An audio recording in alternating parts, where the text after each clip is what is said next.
We're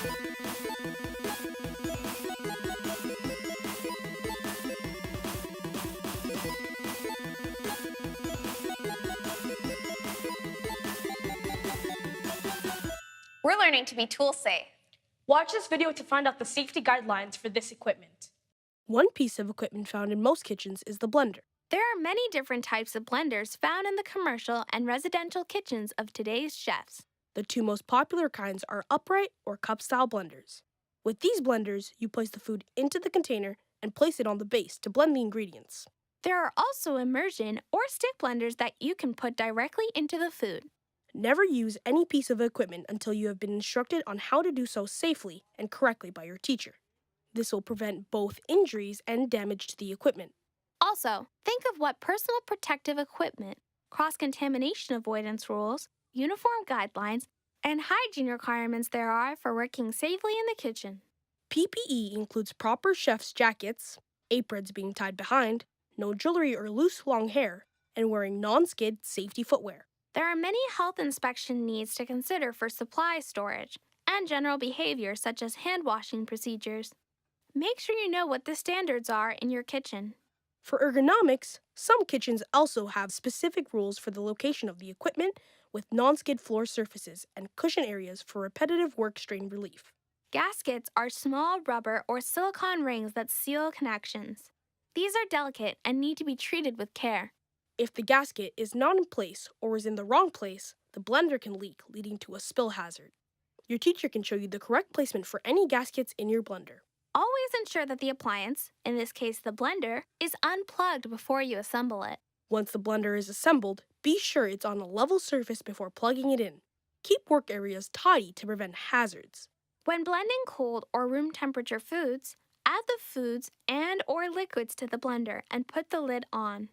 Add all liquids and secure the lid before turning the machine on. Never operate a blender without a lid on it. Liquids could fly out, leading to spills or possible burns if blending hot liquids. Don't put anything in a blender you couldn't reasonably cut easily in terms of hardness and size. Review the manual for best safety practices and recommendations for specific ingredients. It's a good idea to pre-cut larger, harder, dense items. Use special settings if your unit has them, for example, for ice and harder nuts and vegetables. Remember to remove pits from fruits. While they are somewhat industrial, you risk cracking the container, plastic or glass. Always turn the blender to the lowest setting first, then increase the speed of the blender as needed. Keep one hand on top of the blender to prevent it from coming off the base when you turn it on. Never put a spoon or any other object into a blender when it's running.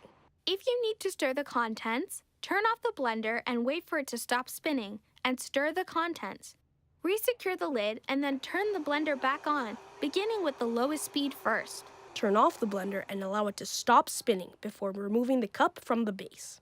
Most blender gears are made of hard plastic and can be damaged if the blender cup is not seated properly when in use, or if the cup is removed before the liquids inside come to a full stop. Blending hot liquids is a slightly different process. If possible, use an immersion blender whenever blending hot liquids. It is the safest way. Immersion blenders have exposed blades. Be sure to never touch the blades when they are spinning. Fully submerge the blender in the liquid before turning it on, and keep the head of the blender submerged until the blades have stopped turning before you remove it. Never remove the immersion blender from the liquid while it is turned on. Most immersion blenders are two-part units that disassemble for cleaning. Unplug the blender from the electrical outlet before attempting to disassemble. Wash and dry the blade section of the unit in hot water, being very careful around sharp blades. The head of the unit, the part with the electrical cord, should never go into water and should be just wiped clean with a damp cloth. If no immersion blender is available, then use these steps for blending hot liquids. Hot liquids will expand dramatically when blended, so it is extremely important to never fill the container more than half full. If needed, blend the product in batches. Before blending, allow the liquid to cool for a few minutes before adding it to the blender. Carefully ladle the liquid into the blender instead of trying to pour hot liquids, which may splash back and cause a burn. After filling the blender half full, carefully secure the lid and remove the plug from the center hole in the lid. Using a folded, heavy kitchen towel, cover the hole in the top of the blender lid. Hold it securely with one hand while turning the blender on to its lowest setting. Be prepared for the liquid in the blender in the cup to jump when it turns on. Gradually increase to the desired speed. Once blended, allow to come to a complete stop before removing cup from the base. Be careful as the container may have heated up during the blending. Carefully empty the contents and allow the blender to cool before cleaning. Disassemble the blender, wash and dry all parts. Be careful when cleaning the blades, as some blades can be sharp. It's always good to wash your own blade and return it so the dishwasher isn't caught off guard. Get it? Reassemble so that none of the small parts get lost.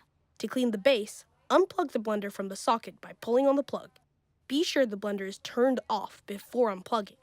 Never pull on the cord to remove an electrical plug from a socket. Do not immerse the base in water.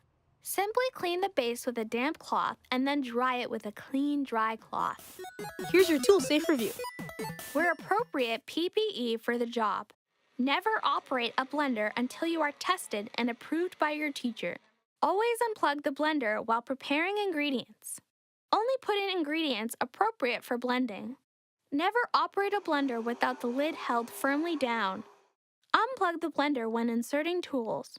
Be very careful on the sharp blades when cleaning. Check gaskets and seals and lids.